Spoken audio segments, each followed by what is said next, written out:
welcome back to my channel. This week I'm going to be focusing on YA horror. So over the course of like the next week and a half, I'm going to try to read 3 to 4 YA horrors. I'm like really in the mood for YA horror, so I thought this would be a great time to just knock out a couple that I've had my eye on for a while now. 2 of them I have read previously, other books by those authors. Both of those 2 are books that take place in the same world as the author's other book, but they are unrelated stories. And then the 3rd one is an author I've never read anything by them before. The 4th one is TBD. I will figure out what it's going to be later in the video. So first up, I'm going to be reading Our Last Echoes by Kate Alice Marshall. So she is the author who wrote Rules for Vanishing. I have my copy right over there. I absolutely loved that book. It's one of my favorite books of all time. I read it last year and I was obsessed with it. It is following a girl who goes missing on this road, and you're following this file that this paranormal investigator put together of all the different people connected to try and tell the story of the road. Now, this book is following the same paranormal investigator as he's putting together all of the different stories of this town that completely disappeared. And one girl seems to be connected to it. He's interviewing her at the end after everything has happened. And then there's all these other like reports and videos and everything that's going into it.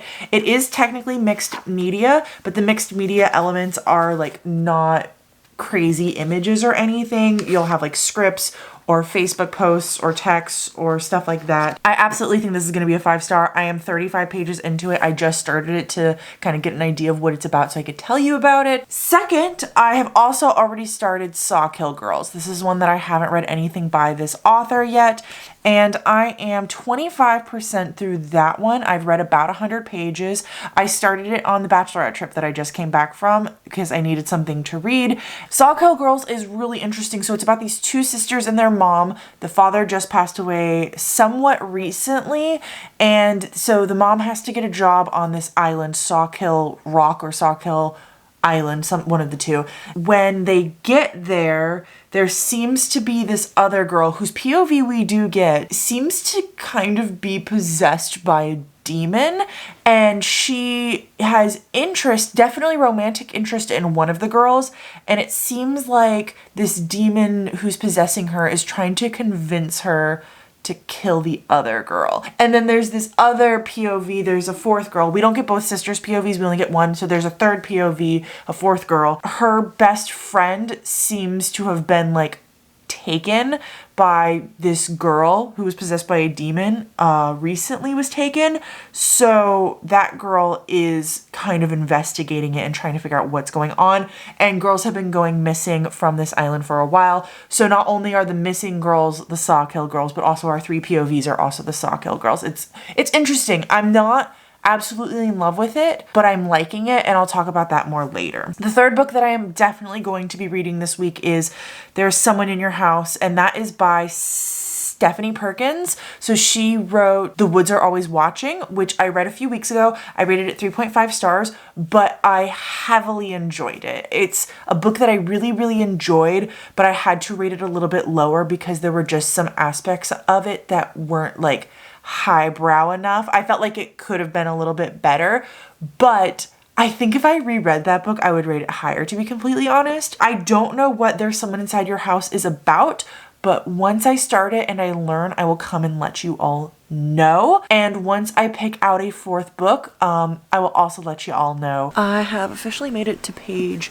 50 in Our Last Echoes. I'm about to fall asleep though, so I figured I would do a really quick update, and then I'm just gonna keep reading for as long as I can. Definitely reminds me a lot of Rules for Vanishing, with just kind of the eeriness of it and kind of like weird things happening where you're just like, what the is going on? It's a different storyline completely. There is a character in this book that is from Rules for Vanishing. She references another character that's in Rules for Vanishing, and kind of something that happens at the end of that book. Not a spoiler for the ending, but just like something that happens at the end.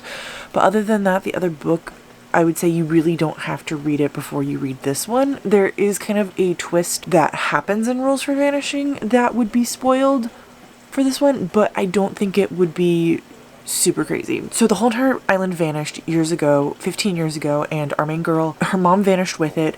the island is there, but like all the people vanished off of it, and she didn't. Well, she just kind of was going through the foster system because she was 3 years old, so she doesn't remember it.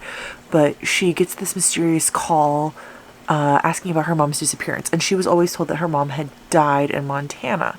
So when she goes to look into it, she starts to realize that her mom, like the day before she was supposed to have died in Montana, was on this island, and that the whole entire island has this like disappearance thing that happened to it.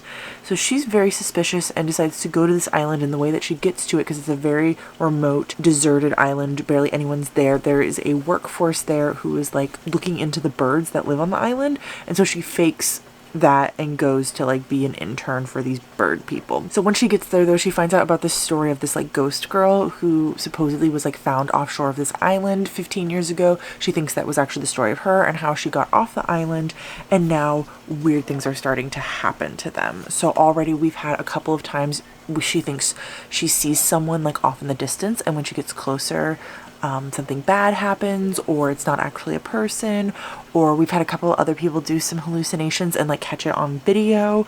And we have had just now a reveal that one of our characters doesn't have a reflection, and I'm so excited to keep going. I love this so much. This is exactly what I wanted, and I can't believe that I didn't know this book was out, and the author is writing another one later this year, so I'm getting blessed. And honest to God, it's making me want to reread Rules for Vanishing like right now. Oh, this has nothing to do with horror books, but I'm gonna paint a little ghost for my sunset wall downstairs, and I know a lot of my viewers are interested in the sunset wall, so I'll take you with me. Plus ghosts are kind of scary, right?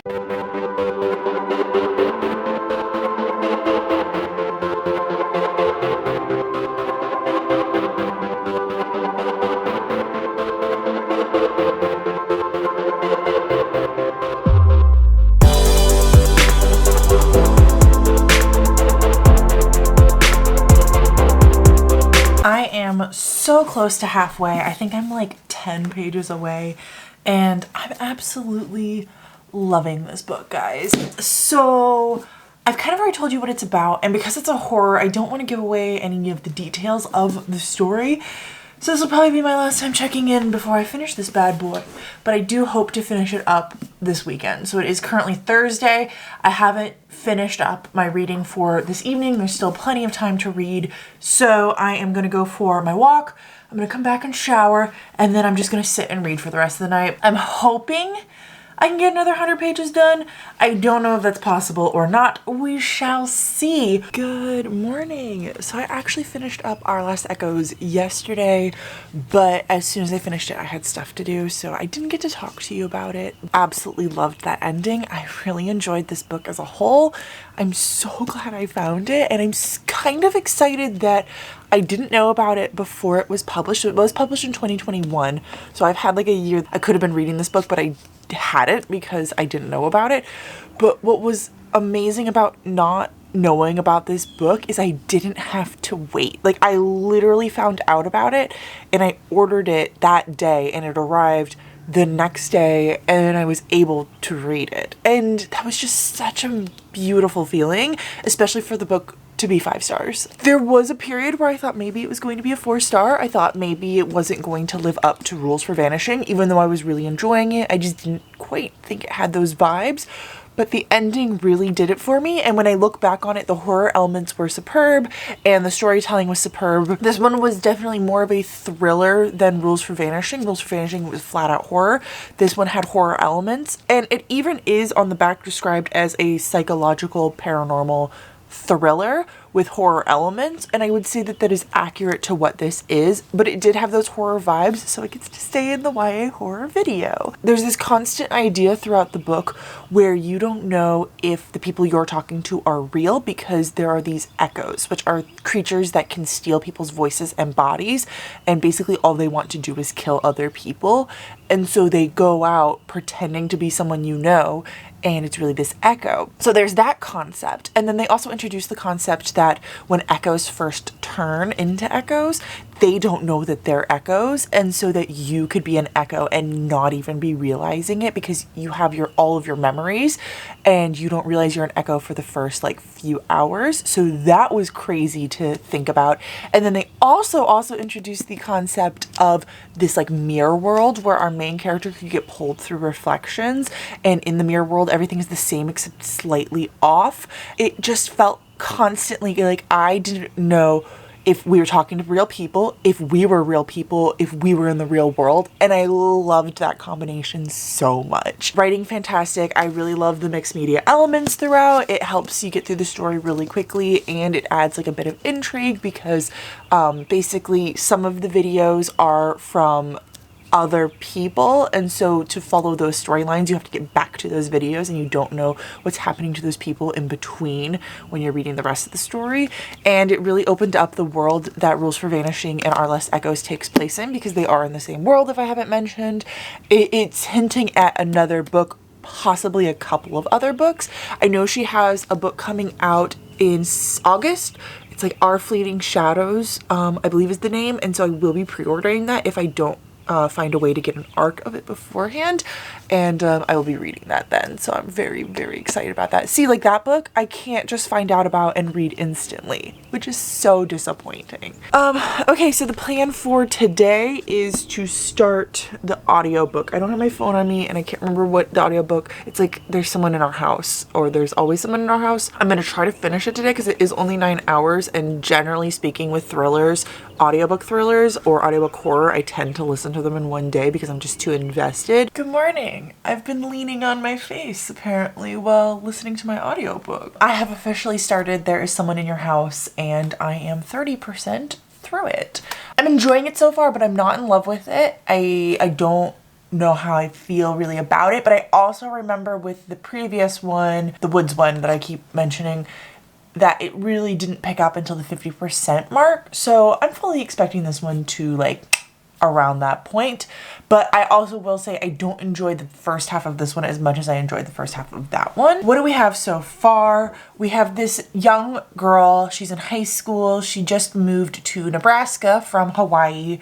And it's kind of about her life where she's making friends, getting a boyfriend, starting her life over. She had something horrible happen to her in Hawaii, and we don't know exactly what it was, but we know that she blames herself for it and that police were involved. Now she's afraid of it coming out, and while all of this is going on, there are murders happening at other high school kids at the school. So the very first chapter starts out with the POV of this girl named Haley, and it's like right up until she gets murdered. And then a few chapters later, the one I just finished, you're following this other character, very unrelated to Haley, but he also gets murdered. It definitely is insinuating that the guy that is interested in our main character is the one doing the murders. I don't think it is actually him. I think the story is just trying to like have a scarlet herring, but it definitely is pushing towards the concept that like something is not right with him. No horror elements really have come up yet. There was this great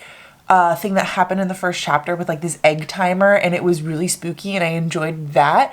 But beyond the fact that like people are dying in very gruesome ways, which you don't really get to see, you kind of just get described to you like in a police report kind of a way, there's no horror. But I trust this author to provide the horror in the second half. I'm gonna keep going. I don't know if I'm actually gonna finish it up today, to be honest. I have 3 hours left, and I'm gonna try to do some painting, so I'll definitely be listening to it while I'm doing that, but I might hold off and finish it up tomorrow. Okay, so it's been a bit. I'm gonna check in one final time before I finish the book.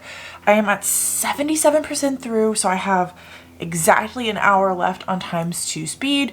So I am gonna take a break and go over to my grandma's really quickly to help her with something. But I know who's done it, and I know the big secret that our main character has about her past. And I hate to say it, but I feel like both of them were kind of anticlimactic and not enough of a punch. I also really do feel like the horror elements are not great in this book, and that it is more of a thriller. So maybe it was supposed to be a thriller and I misunderstood the assignment. I'm not loving it. I don't think it's gonna get above a 3 star. I'm pretty sure there's gonna still be at least one more big twist before the end, and I'm pretty sure I'm not gonna like that big twist because I kind of have a feeling of where I think it's gonna go. Anyways, I definitely would have to say that between this book and the other one by this author, that the other one is way better.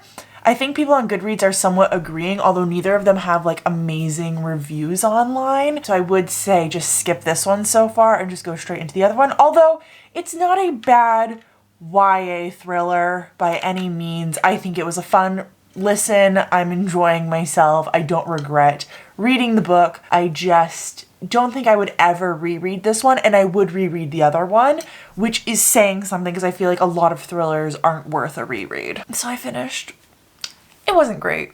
The ending kind of disappointed me more than the rest of the book, I'm not gonna lie. 2.5 out of 5 stars. I don't really have anything else to say about it, to be honest. Like, it wasn't horrible. I didn't hate it. I didn't necessarily like feel like I wanted to DNF it at any point, but I also like really wasn't super invested, especially once I learned who did it, got the big reveal at the end, and got the twist, and yeah. I have 2 more books for this video. Sawkill Girls will definitely be next because I still haven't picked out what the 4th one is going to be, but I have some options. I'm looking into some things, and I'm trying to definitely make sure that they're more horrifying than that last one was. Hello! So we need to talk about Sawkill Girls because I am 70% through the book. Absolutely did not mean to read that much of it today. I just got to the point where the book like took a weird turn and I couldn't put it down. I'm not gonna lie, I'm enjoying it way more after this like really weird like superhero paranormal essence has come into the book than I was originally when it was just kind of like a horror romance contemporary story. It's weird. I understand why people would not like this book, would not choose to read it, would not choose to rate it well when they have read it. I can't even really talk to you fully about everything because a lot of things are revealed after the 50% mark, but I'm going to talk to you about as much of it as I can, and I'm going to tell you now, I have 2 hours left. I did switch over to the audiobook for just shits and gigs, and I am really liking it now.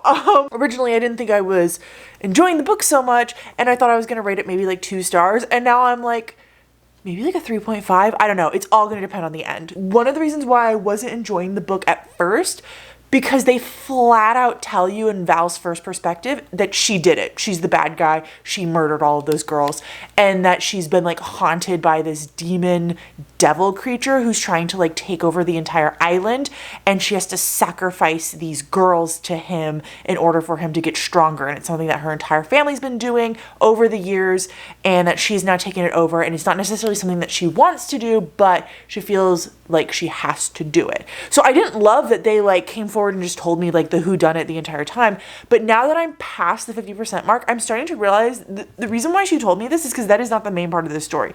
The main focus of this story is much more about defeating this demon, and is much more about these girls working together, developing abilities, and fighting back against Demon Daddy Boy.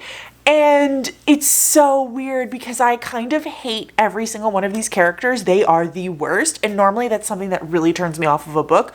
But I am really enjoying this book. Freaking Val and Marion's the girl who like moved to the island, are having like the weirdest relationship ever. And then Zoe is the daughter of the sheriff. She's having a super weird friendship with all of them. It's just a weird book. I feel like people get irrationally angry. I feel like Val feels more like a caricature of a person than an actual person. Like, she has these thoughts about like her skinny flat stomach and how beautiful she is and everything, and at first it was really bothering me, but now like it kind of makes sense with how weirdly she grew up and how she was basically being treated like one day she was going to become the bride of this monster, and how she had to keep up her appearance, and that was all that was valuable about herself. So like, I get why people hate this book, but I'm really starting to enjoy it. So I finished Sawkill Girls this morning.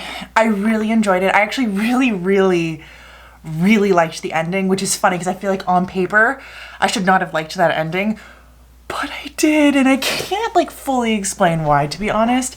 I did rate it a 3.5. I did round up to a 4 on Goodreads because in my mind I always just rate the up or down based on which one I think it's closer to. So I feel like it was closer to a 4 than it was to a 3. I'm glad I read it. I was scrolling through my friends who have read this book because the book has pretty low reviews, and a lot of my friends actually really enjoyed the book. So that was kind of interesting, and a lot of people in Goodreads did not enjoy the book, but my friends did.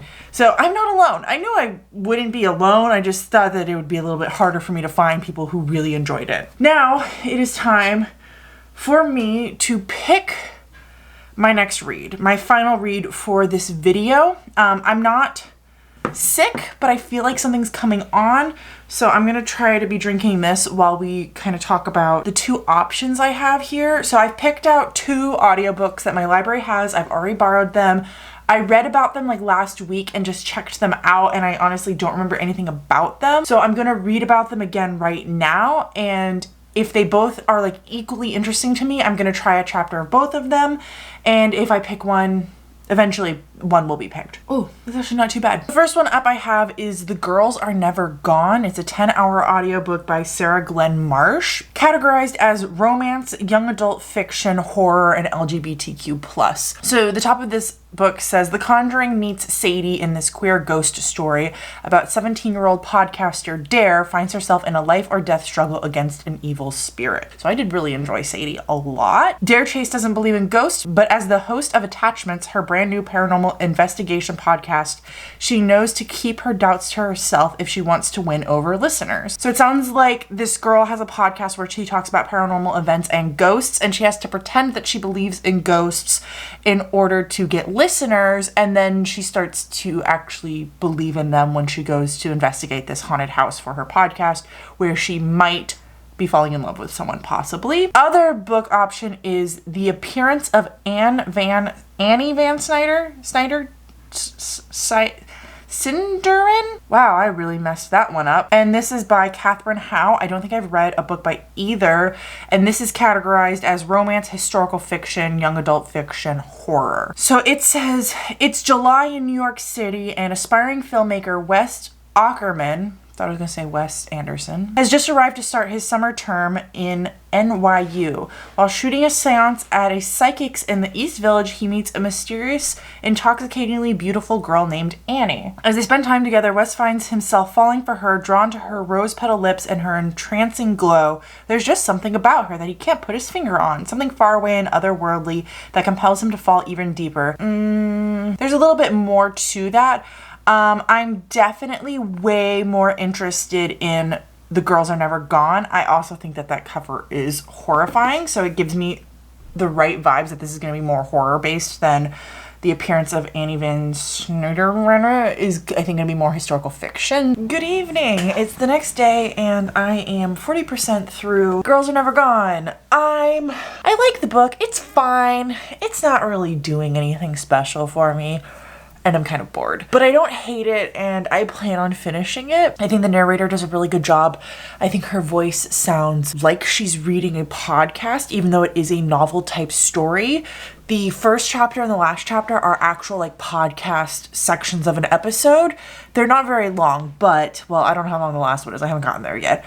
But the first one was not very long, like maybe 10 minutes. Her voice is just very podcasty. The story's fine. I don't even know what to really put my finger on, but like it's kind of boring, I guess, is what I can best describe it as. This girl has moved to this summer haunted cottage place because this like historical site is renovating it this summer, and she's getting, it's either high school or college credit for it. It's her and 2 other girls, and they're all staying at this place together, renovating it during the day, investigating the ghost stuff during the night. One of the girls is from that town, so she has like an insight that the other girls don't, and then the other 2 girls are kind of into each other, definitely, you know, kissed. But for the most part, like, I thought the story was gonna be much more focused on like the haunted and creepy vibes of this like haunted house, because this girl like in the 1800s like drowned on the site. There's a lake, and when they pulled her body out of the lake, it was like all bones, and it was literally like the same day. So there's like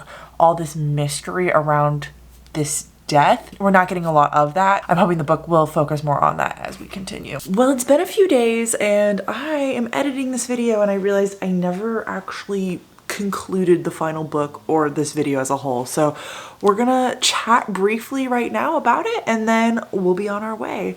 So I did finish up The Girls Are Never Gone. Never Dead, Never Gone. What's the title? The Girls Are Never Gone. And I really had to force myself to finish this book. I was not caring about it for the last like 60-50% of the book. And it's interesting because I did go online and read some reviews when I was starting to feel like I wanted to DNF it, and a lot of people felt the same way, where they had kind of been hooked in the beginning into this story, and then very much so the last half they were like, this is so boring, this is so boring. I can't even like tell you why it was boring, because there were these like interesting things, or there was these things that should have been interesting happening, and yet they were not. I think the main focus of the story was just like not in the right place. I hated the ending. I hated who done it. I hated how they concluded it. I hated how they explained everything. For a book that has one of my absolute favorite tropes in all of horror, which is you don't know if it's a paranormal thing or if it's a real thing, they really messed that trope up and they like did not do a good job with it, and I'm so disappointed. But the ending left me very much like, ugh, like, ugh, So I ended up rating that a 2-star. Yeah, so that was the worst one in this video. Over the course of the last 2 weeks, I have been reading YA horror, and I have been taking you along with me, and it's got a weird mix of results. So I myself do like YA horror. It's one of my favorite genres. I think it's really enjoyable, especially if it's done right. A lot of these I don't think quite did it right, to be honest. So the first book I read was Our Last Echoes. I rated that 5 out of 5 stars. Really enjoyed it. I will agree though that it was more of a thriller than a horror. The next book I read is There Is Someone in Your House. I think this one could have been so good. That idea of someone being in your house while you're there and messing with your stuff is horrifying, but the author like totally messed it up and did not do a good enough job like emphasizing that horror element and was focused too much on other things, and I ended up rating it a 2.5 out of 5 stars. The third book I read was Sawkill Girls. I don't really think that this one was a horror either. It was more of just like a weird book, somewhere along the veins of You Must Not Miss by Katrina Leno, where it's not horrifying, it's just weird. Also like A.S. King, where there's just weirdness going on. So I wouldn't even necessarily classify that as a horror, but I really enjoyed that book. I would reread that one, and I rated it a 3.5. We have The Girls Are Always Gone, which I didn't enjoy. I would not recommend. I don't think it was horrifying at all. I think it was trying to be horror though, and that it fell short, which is disappointing. And I ended up rating it a 2-star, and wish I hadn't read it. That's it for this video. I hope you all enjoyed. Let me know down below some horror books that you like. Hopefully they will be good and I can check them out and love them more than these ones. Appreciate each and every one of you. I don't remember how my outro goes, but until next time, I'll talk to you in the comments. Bye.